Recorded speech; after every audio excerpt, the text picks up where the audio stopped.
Hello friends, তোমরা সবাই কেমন আছো? আশা করি তোমরা খুব ভালো আছো। আমিও খুব খুব খুব ভালো আছি। সুস্মিতাস ব্লগে তোমাদের অনেক অনেক ওয়েলকাম এবং অনেক অনেক ভালোবাসা।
চা করে ভাত করে এসে পড়েছি ঘরের টুকিটাকি কাজগুলো সেরে নিতে।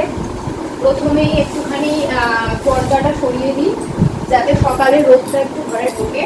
যদিও বা কাজটা খুলতে পারবো না, অন্যদিনটাও কাজটা খুলে দিই। আসলে কি বলতো, কি হয়েছে, আমাদের তো দক্ষিণেশ্বরের কাছাকাছি বাড়ি, তো প্রায় দিনই হনুমান আসে। তো এখন দক্ষিণেশ্বর মন্দিরে যেহেতু সেভাবে মানে বাইরের সাইডে লোকজন যেতে দেয় না, সেহেতু ওখানে হনুমানের প্রভাবটা একটু কমেই গেছে। তোমরা যারা দক্ষিণেশ্বরে যাও হয়তো জানো। তো আমাদের বাড়ি যেহেতু দক্ষিণেশ্বরের কাছাকাছি, সেহেতু কি হয়, প্রায় দিনই না হনুমান আসে। আর আমাদের যে পাশেরই মাঠ দেখছো, মাঠটাতে হনুমান আসে এবং তছনছ করে।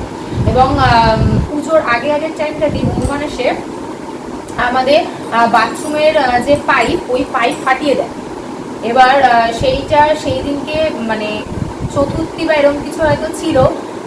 পাইপে লোক পাওয়া যায় না, অনেক কষ্ট করে জোগাড় করে অনেকক্ষণ ধরে সব কাজকর্ম আটকে থাকে, জল আসছিল না, হ্যান ত্যান অনেক কিছু গন্ডগোল করার পর পাইপটা ঠিক হয়।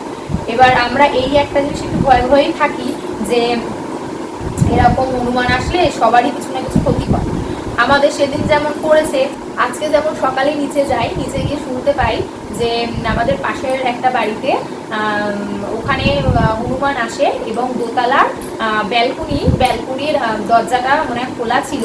তো ওই ব্যালকনি দিয়ে ঢুকে দরজার ভেতর দিয়ে ঢুকে ওদের নাকি ছাতু ছোলা ফোলা সব ছিল, তছনছ করে দিয়ে গেছে। মানে কিচ্ছু নেই, তছনছ করেছে। এবার আমরা সেই উপদ্রবের ভয়েই না প্রায় দিনকে জানলাটাকে বন্ধই করে রাখি।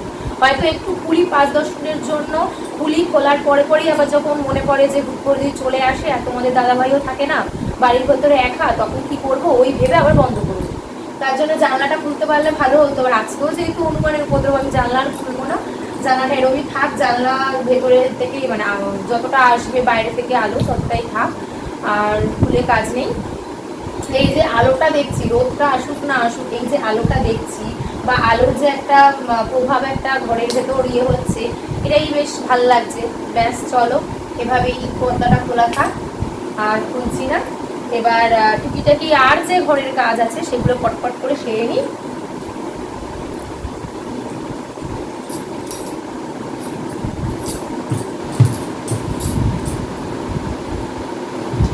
এই যে হেডফোন, এটা ছাড়া আমার একদমই চলে না ব্লুটুথ। কারণ এটা যখনই আমি অবসর সময় থাকি, বিশেষ করে রাত্রেবেলা, ব্লুটুথ কানে না দিলে আমার খুবই হয়। মানে এরকম ব্যাপারটা, এটা হচ্ছে আমার সাথী, তো এটা আমার বালিশের পাশেই সবসময় থাকে।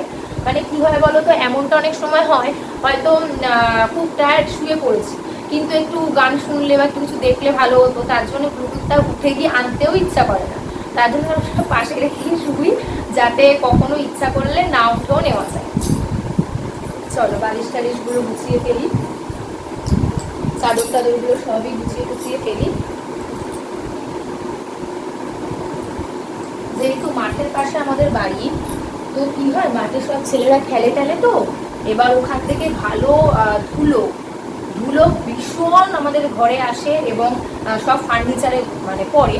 ব্যাপারটা কি হয়, যতই তুমি ফার্নিচারগুলো পরিষ্কার করো আর যতই আমি ঘর ঝাড় দিই, যতই ফার্নিচার পরিষ্কার করি, তাও ডেলি ডেলি কোথা থেকে যে এত ধুলো আসে আমি বুঝতে পারি না। হয়তো মাঠের পাশে বলে ওখান থেকেই ধুলোগুলো আসে, বাচ্চারা সব বল খেলে, বালি ফালি খেলা রয়েছে, ওসব থেকেই আসে। তো ওই যে ডেলি রুটিনের মধ্যে একটা কাজ আমার ফার্নিচার ঝাড়া, রুমাল দিয়ে ফার্নিচার ঝাড়ো, ব্যাস এই করি। চলো ফার্নিচারগুলো একটু মুছে নিলে কি হয়, চকচক চকচক করতে থাকে। বিয়ের তো 1 বছর এখনো হয়নি, কিন্তু 1 বছরে ফার্নিচার হয়তো যতটা গ্লেজ দেওয়ার কথা আমার অতটা গ্লেজ দেয় না কারণ আমি ডেইলি সেভাবে তো অত পরিষ্কার করা যায় না, যখন সময় পাই অবশ্যই করি। তার ফলে কি হয়, ধুলোগুলো জমে গিয়ে না ফার্নিচারগুলো, যদিও বা 1 বছর হতেই যাচ্ছে। কি বলতো, সবাই আমাকে বলেছিল যে বিয়ের সময় যে প্লেন ফার্নিচার নিবি, যত প্লেন ফার্নিচার নিবি তত তোরই সুবিধা, অত ধুলো পড়বে না, একটুখানি ছেড়ে নিলেই হয়ে যাবে, প্লেন নিবি। তো আমি যখন দোকানে ফার্নিচার কিনতে যাই তখন মানে এই খাটটা সাজানো ছিল এবং এই খাটটা দেখে আমার এতটাই পছন্দ হয় এবং আমার সাথে আমার মা যায়, মারও ভীষণভাবে পছন্দ হয় যে আমরা বুঝতেই পারিনি, মানে মাথাতেই আসেনি যে এই খাটটা মেনটেনেন্স করতেও হয়তো ততটাই কষ্ট হবে, ভাবিনি। কারণ তোমরা হয়তো দেখছো, এই যে বালিশটা নামিয়ে দেখাচ্ছি, এই যে খাঁজগুলো আছে, এই যে খাঁজগুলো আছে, এই খাঁচে কিন্তু ভালোই ময়লা জমে, ভালোই ধুলো হয়। এবার প্লেন খাট যেমন চট করে ঝাড়া যায়, এবার এগুলোতে কি ওই আঙুল ঢুকিয়ে ঢুকিয়ে কষ্ট করে ঝাড়তে লাগে।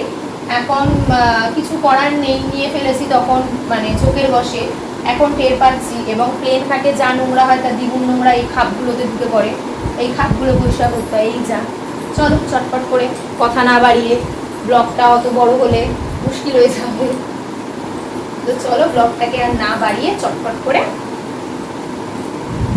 করে ফেলি।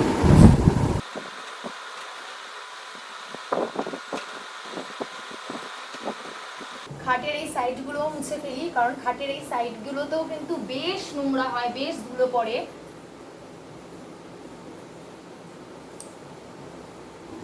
চলো এবার চাদরটা একটু টান টান করে ফেলি, একটু টান টান করে চাদরটা এরকম ভাবে সাইডটা গুজে নিলে কি হয়, চাদরটার এলোমেলো হওয়ার সুযোগ থাকে।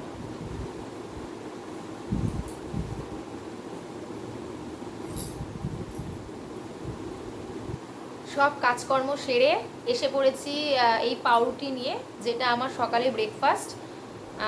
আসলে সকাল আর নেই, এখন একটু বেলার দিকেই হয়ে গেছে, কাজকর্মর সাথে সাথে একটু বেলাই হয়ে গেছে।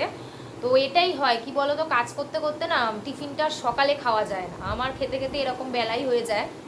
তো চলো কথা বলে আর বেলা না করে, নাহলে দুপুরে খাবার খেতে পারবো না, চটপট করে ব্রেকফাস্টটা খেয়ে নিই, চলো।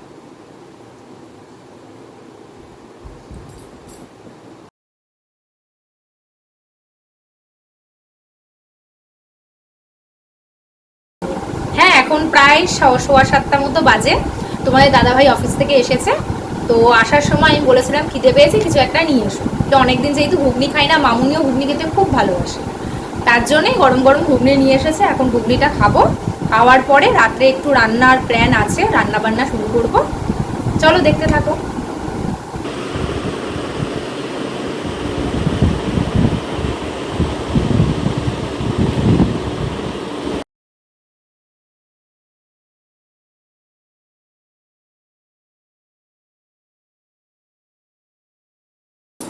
ঘুগনি টুগনি খাওয়া কমপ্লিট, খেয়ে নিয়ে ফাইনালি লেগে পড়েছি কাজে।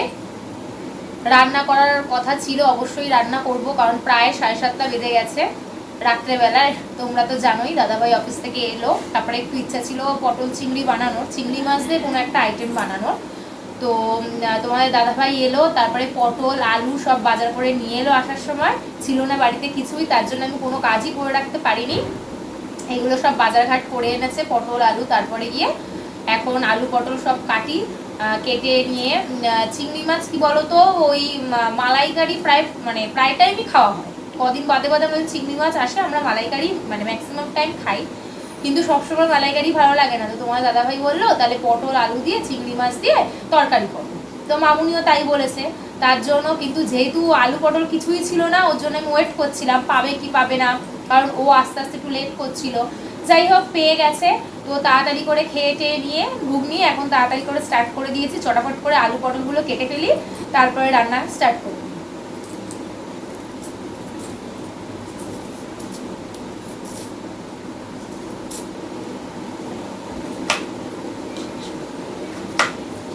সবজির খোসা ছাড়ানো সব কমপ্লিট হয়ে গেছে। এবার সবজিগুলোকে কেটে ফেলি।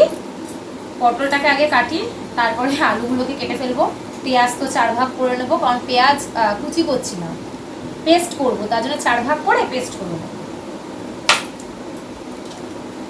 পরিষ্কারভাবে দেখো খোসাগুলো ছাড়িয়ে নিয়েছি, আর খোসাগুলো এই প্যাকেটে সব রেখে দিয়েছি, যাতে কি জায়গাটা পরিষ্কার থাকে, নোংরা থাকে না।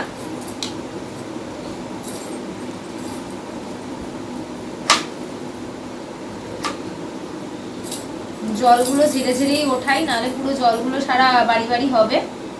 মার্বেলের তো মাটিটা কি বলতো, ফট করে পড়ে যাওয়ার সম্ভাবনা থাকে যদি 1 ফোঁটাও জল থাকে, এটাই হয়ে যায় ব্যাপার।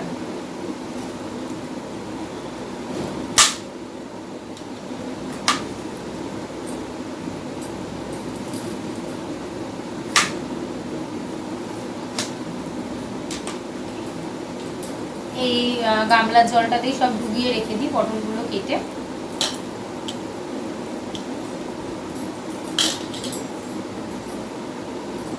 এবার আলু কাটবো। আমার তো মনে হয় 3টে আলু তো হবে না, আলুটা আবার লাগবে। আর আমরা বলতে আমি বিশেষত আলুটা খেতে বেশি পছন্দ করি সব খাবারই, তার জন্য আলুটা তো লাগবেই বেশি।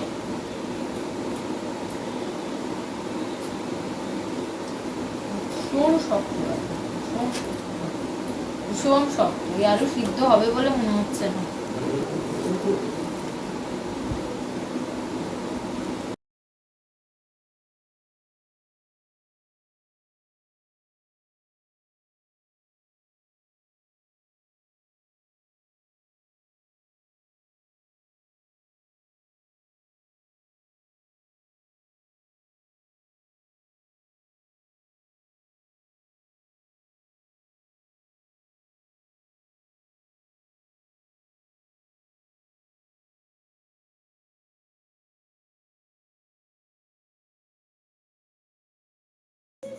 চিংড়ি মাছটা ভালো করে ধুয়ে নিয়েছি, নুন আর হলুদ দিয়ে দিয়েছি। এবার নুন আর হলুদটা মাখিয়ে ফেলার পালা।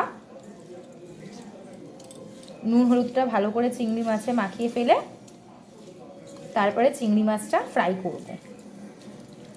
কি বলতো, এটা এমন একটা আইটেম, আলু পটল দিয়ে চিংড়ির তরকারি, এটা সবাই মোটামুটি বাড়িতে করে থাকে, সবাই এই রেসিপি জানে। এটা রেসিপি শেয়ার করাটা কোনো ব্যাপার না, আমি কোনো রেসিপি শেয়ার করছি না, আমি শুধু দেখাচ্ছি আমি কি প্রসেসে রান্না করি সেটা।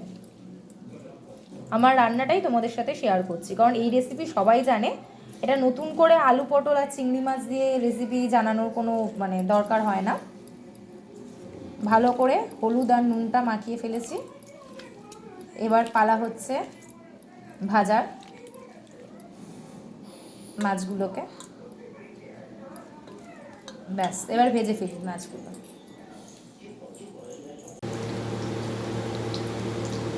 প্রথমে কড়াইতে তেল দিয়ে দিলাম, সর্ষের তেল। তেলটা প্রথমে গরম করে নিলাম, তেলটা গরম হয়ে গেছে অলরেডি। এবার আলু পটল এগুলোকেই ছেড়ে দিচ্ছি।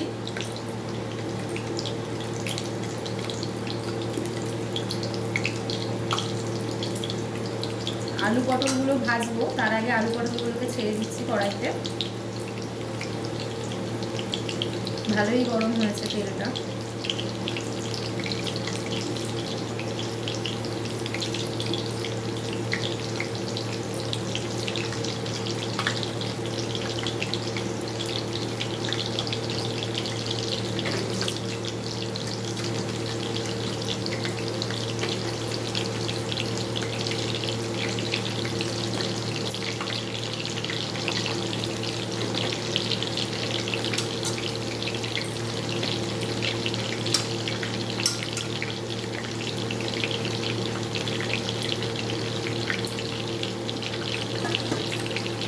আলু পটল ছেড়ে ফেলেছি পুরোটা, এবার একটু নেড়ে দেবো।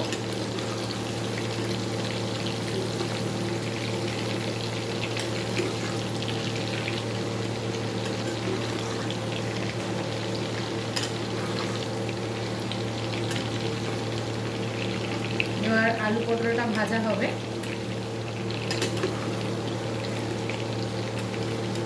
একটুখানি ফ্রাই হলে তারপরে সেদ্ধ হওয়ার জন্য, মানে ফ্রাইটা ভালো হয় যেন, তার জন্য ঢেকে দেবো।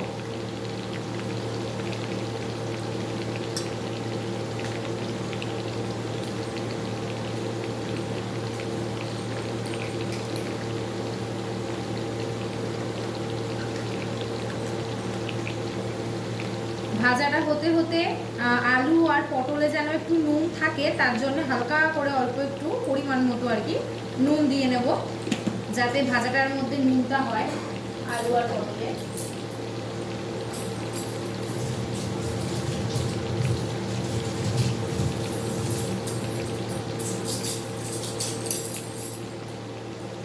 পরিমাণ মতো নুন দেওয়ার পর এবার একটু নেড়ে নেব, যাতে নুনটা সব জায়গায় যায় আলু পটলে। আমি কি বলতো, যখন কিছু ভাজি, আলু ভাজি কি পটল ভাজি, যাই ভাজি না কেন, একটুখানি নুন দিয়ে দিই। মনে হয় এটা সবাই করে। তাতে কি আলু পটলের ভেতরে না ভাজার সঙ্গে সঙ্গে তেলে যেহেতু নুনটা থাকে না, তো নুনটা একটুখানি হয়। আলু পটলটা খালি খেলে মুখের ভেতর নুন নুন লাগে না, বেনুন হয়, মনে হয় যেন নুন পড়েনি।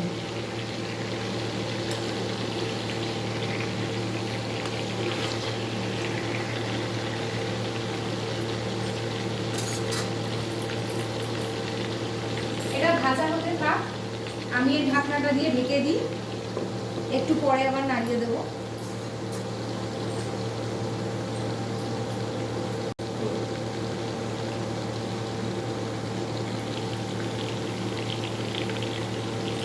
ঢাকনাটাকে তুলে এবার আলু পটলগুলোকে একটু নাড়িয়ে নিলাম, যাতে পুড়ে না যায় বা লেগে না যায়।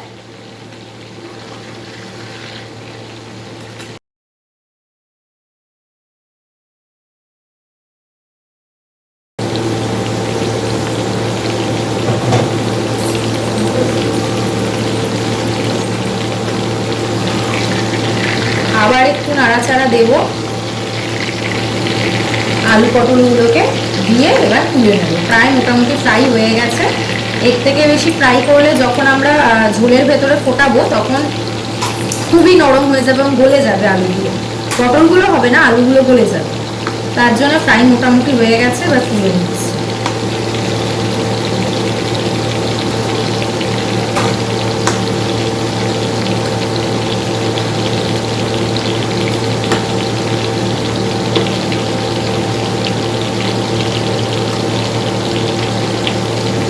চিংড়ি মাছ আমাদের তিনজনেরই খুব ফেভারিট।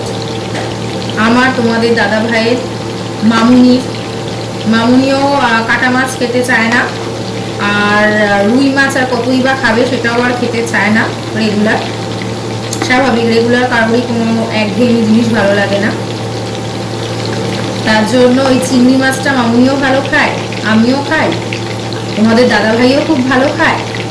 কারণ কাটা থাকে না যেহেতু, না আমাদের চিংড়ি মাছটা খেতে খুবই সুবিধা হয়।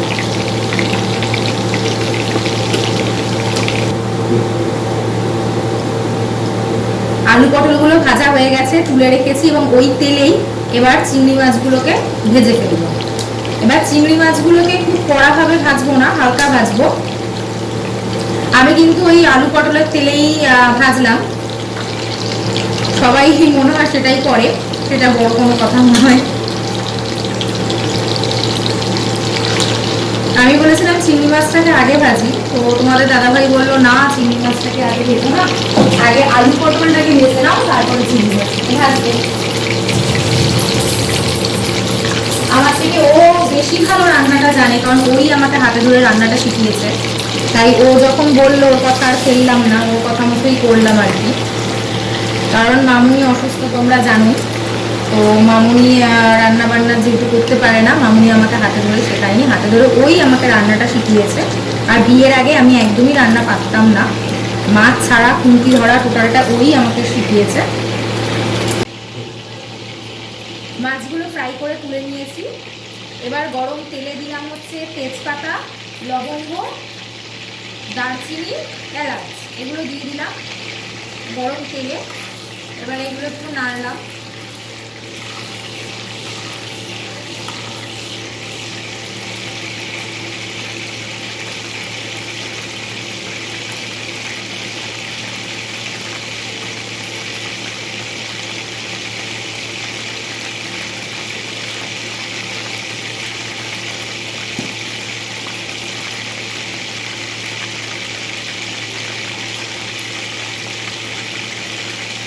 এবার পরিমাণ মতো গোটা জিরে দিয়ে দিলাম।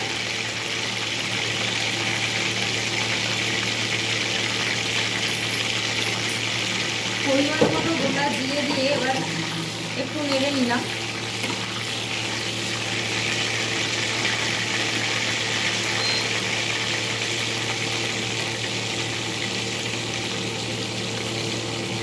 এবার মিক্সিতে পেস্ট করে রেখেছিলাম পেঁয়াজ বাটা, এই পেঁয়াজ বাটাটা ঢেলে দেবো।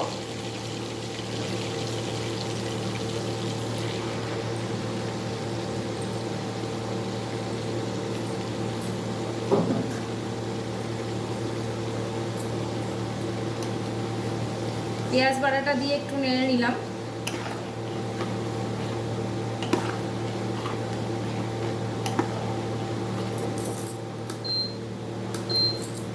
আঁচটা বাড়িয়ে নিলাম ইন্ডাকশানে, আমি তো ইন্ডাকশানেই করি, তো ইন্ডাকশানে আঁচটা বাড়িয়ে নিলাম। হ্যাঁ, যেটা তোমাদের সাথে শেয়ার করছিলাম, করতে করতে মানে করে দিলাম কথাটা, অন্যদিকে চলে গেল কথাটা। সেটা হলো গিয়ে রান্না কিন্তু আমি বিয়ের আগে কিছুই জানতাম না, রান্না পুরোপুরি আমাকে হাতে ধরে শিখিয়েছে তোমাদের দাদাভাই। আর সবজি কাটা সেটা শিখিয়েছে মামুনি, কারণ মামুনি তো বিছনা থেকে উঠে এসে কিছুই করতে পারবে না, কারণ যেহেতু অসুস্থ, তোমরা জানো, প্যারালাইজড। তো মামুনির কাছে আমি যেতাম যখন বিয়ের পর সবজি নিয়ে বটি নিয়ে আমি মামুনির কাছেই যেতাম, মানে বলতে পারো খাটের ওপরেই উঠে বসতাম। মামুনি দেখিয়ে দিতে এভাবে আলু কাটতে হয় মাছের ঝোলে, বা এভাবে মাংসের আলু কাটতে হয়, টুকটাক জিনিস আমি জানতাম, কিন্তু পুরোপুরি জিনিস জানতাম না। অনেক কিছুই শিখিয়েছে মামুনি। আর রান্না পুরোটাই শিখিয়েছে তোমাদের দাদাভাই। এবার এই মাছের আলুটাই কাটতে জানতাম, মানে কি বলতো, আমি কাটতে হয়তো জানতাম কিন্তু কোনোদিনও আমি কাটিনি, কারণ বিয়ের আগে যেহেতু আমাকে করতে হতো না, সেই তো আমি কোনোদিনই কাটিনি। জানতাম কিভাবে কি কাটতে হয়, কিন্তু কোনোদিনও কাটিনি আমি, কারণ আমাকে বিয়ের আগে কিছু করতে হয়নি যেহেতু। এবার বিয়ের পরে মামুনির সামনে জাস্ট করতাম, মামুনি দেখিয়ে দিত যেভাবে কাটতে হবে, তো ওইভাবে কাটতাম। আর পুরোপুরি মানে তেলে মানে মাছ ছাড়া বা তেলে সবজি ছাড়া পুরোপুরি পুরো রান্নাটা আমাকে তোমাদের দাদাভাই ধরে ধরে হাতে ধরে শিখিয়েছে।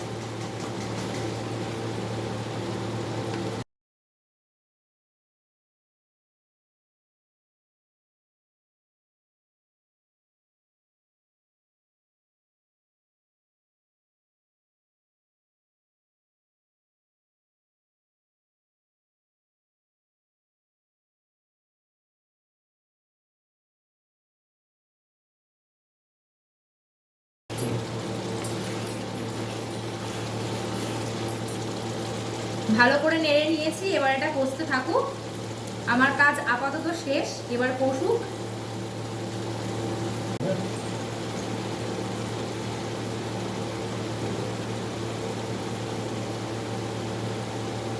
কষেছে, কিছুটা কষে গেছে মশলাটা।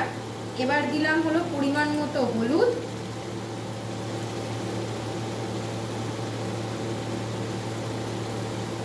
পরিমাণ মতো লঙ্কা,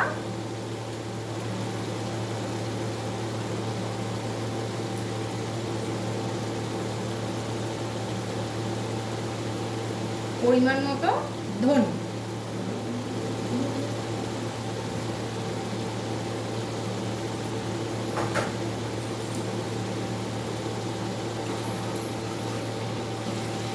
এবার এটাকে ভালো করে নাড়িয়ে নেব।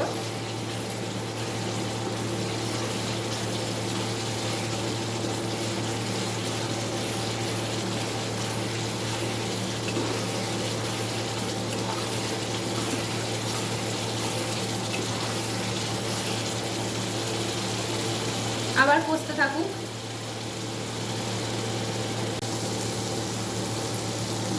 এবার আরেকটু মশলাটা নাড়িয়ে চাড়িয়ে নিই, নাহলে মশলাটা লেগে যাচ্ছে, খেয়াল রাখতে হবে যাতে মশলাটা লেগে না যায়।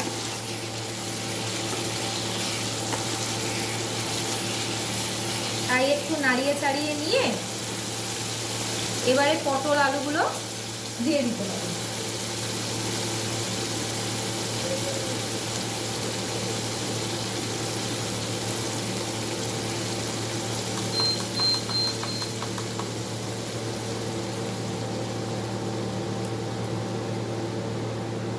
এবার আলু পটলগুলোকে ঢেলে নিচ্ছি।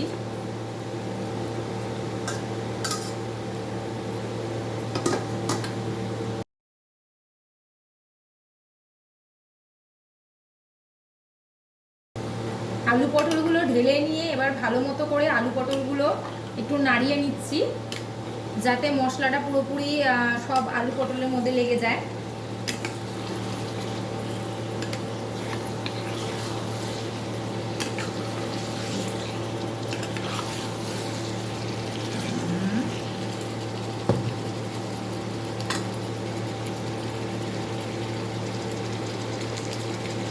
লঙ্কার গুঁড়ো তো দিয়েই ছিলাম, তো দুটো কাঁচা লঙ্কা আর ভাঙলাম না, ভাঙলে অত্যাধিক ঝাল হয়ে গেলে আমি আর মামুনি খেতে পারি না। তোমাদের দাদাভাই ঝাল খায়, কিন্তু আমি আর মামুনি ঝাল খেতে পারি না। তার জন্য লঙ্কার গুঁড়ো দেওয়ার পর দুটো কাঁচা লঙ্কা গোটাই দিয়ে দিলাম আর ভাঙলাম। তারপর এবার পরিমাণ মতো লবণ দিতে হবে।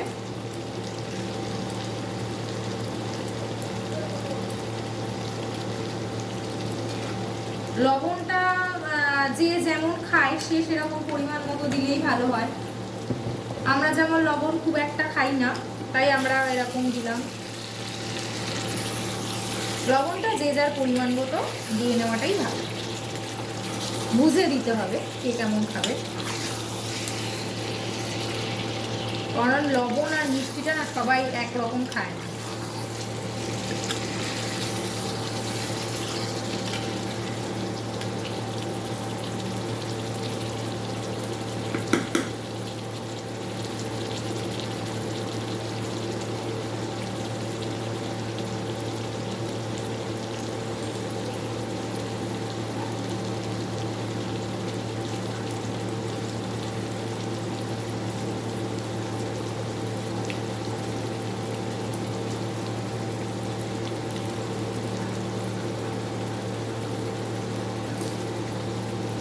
এবার তরকারি কষানো হয়ে গেছে, তেলও ছেড়ে গেছে।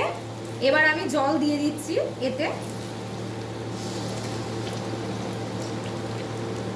যাতে সিদ্ধটা খুব তাড়াতাড়ি ভালো হয়, তার জন্যই জলটা দিয়ে দিলাম। জলটা ঢেলে একটুখানি নেড়ে নিই, এবার সিদ্ধটা তাড়াতাড়ি হয়ে যাবে, কারণ জলটা যেহেতু ঢেলেই দিয়েছি। টেম্পারেচারটা একটু বাড়িয়ে দিতে হবে।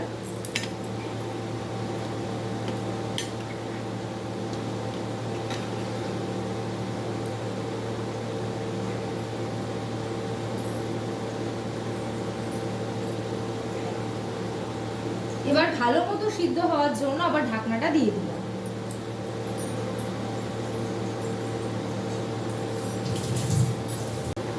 এবার চিংড়ি মাছগুলোকে ঢেলে দিচ্ছি।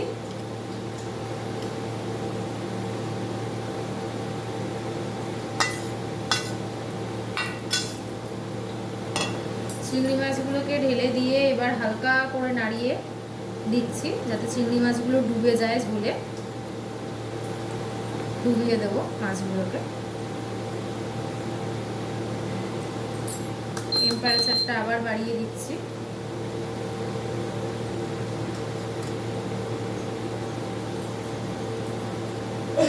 ভালো করে ফুটুক, তার জন্য ঢাকনাটা দিয়ে দিচ্ছি আবার,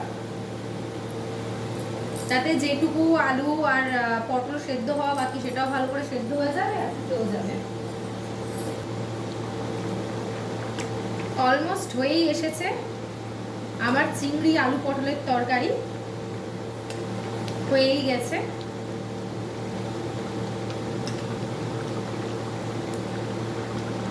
এই ঝোলটা থাকবে, এই ঝোলটা টানাবো না, কারণ ভাতের সাথে খাবো তো একটু ঝোল লাগবে, তো এই ঝোলটা টানাবো না, এটা থাক, কারণ আমাদের ভাতের সাথে একটু বেশি ঝোল লাগে। চলো ইন্ডাকশন অফ করে দিই, ব্যাস আমার কমপ্লিট। আলু পটল চিংড়ির তরকারি আমার কমপ্লিট। এবার ওপর দিয়ে একটা চাপা ঢাকা দিয়ে দিলাম, ব্যাস কমপ্লিট। আলু পটলের তরকারি চিংড়ি মাছ দিয়ে বানিয়ে নিয়ে চলে এসেছি একটুখানি টেস্ট করাতে তোমাদের দাদাভাইকে। ভেবেছিলাম মামুনিকেই টেস্ট করাবো, তো এখন প্রায় 10টা বেজে গেছে। এখন যদি একটুও মামুনিকে দিয়ে দিই না, রাত্রেবেলা মামুনি আর খাবে না, এরকম প্রায়ই করে। তো তার জন্য মামুনিকে আর টেস্ট করালাম না, ওই 8 ঘন্টা বাদে একদম ভাতের সাথেই দিয়ে দেবো মামুনিকে, দিলেই আর ভাত খাবে না, এরকম ব্যাপার আছে। তো চলো তোমাদের দাদাভাইকে একটু টেস্ট করাই যে কেমন হয়েছে। কেমন হয়েছে? বাহ, আমি একটু খাই, খেয়ে দেখি কেমন হয়েছে। সত্যি খুব ভালো হয়েছে। চলো আজকের মতো টাটা, দেখা হবে আবার নেক্সট আর একটা ব্লগে। টাটা।